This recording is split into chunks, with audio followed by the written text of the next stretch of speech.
For behind-the-scenes access to your favorite stars, sign up for Soap Hub Insider today. Your General Hospital recap for Tuesday, September 8th, 2020 features Olivia being shut out and shut down by Dante, Cyrus making waves, Peter desperate for some outside assistance, and Spinelli getting some bad news.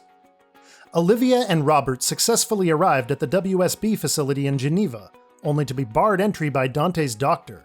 Olivia argued that her presence would prove Dante's recovery, and the doctor agreed to relent, on the proviso that Dante acquiesce as well.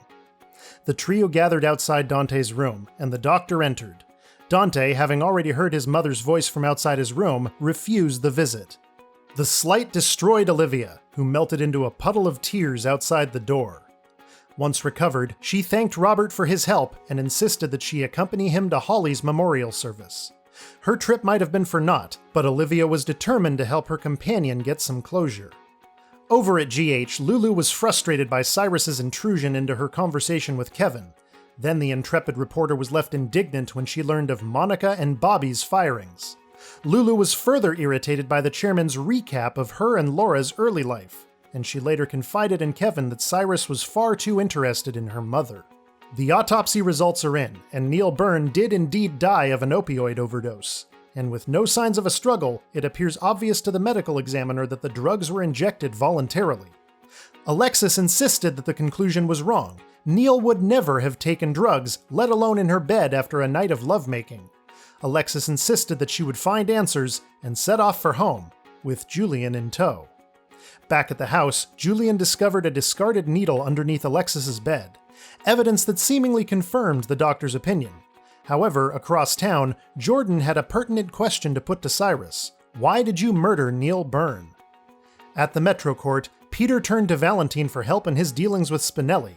Concurrently, Spinelli played the incriminating recording of Peter for Jason.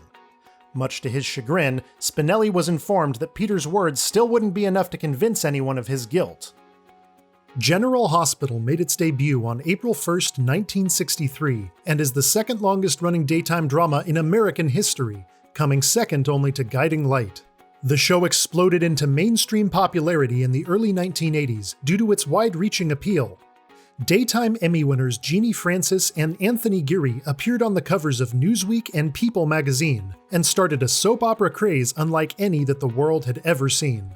Originally created by Frank and Doris Hersley, the show is currently helmed by executive producer Frank Valentini, head writer Chris Van Etten, and co-head writer Dan O'Connor. The Corinthos, Quartermain, Baldwin, Collins, Jerome, and Ashford families drive stories in the show's fictional city of Port Charles. General Hospital has won the Daytime Emmy for an Outstanding Drama Series a record 13 times, and is one of 4 remaining daytime dramas currently on the air. The other 3 are Days of Our Lives, The Young and the Restless, and The Bold and the Beautiful. General Hospital airs weekdays on ABC. Check your local listings for airtimes.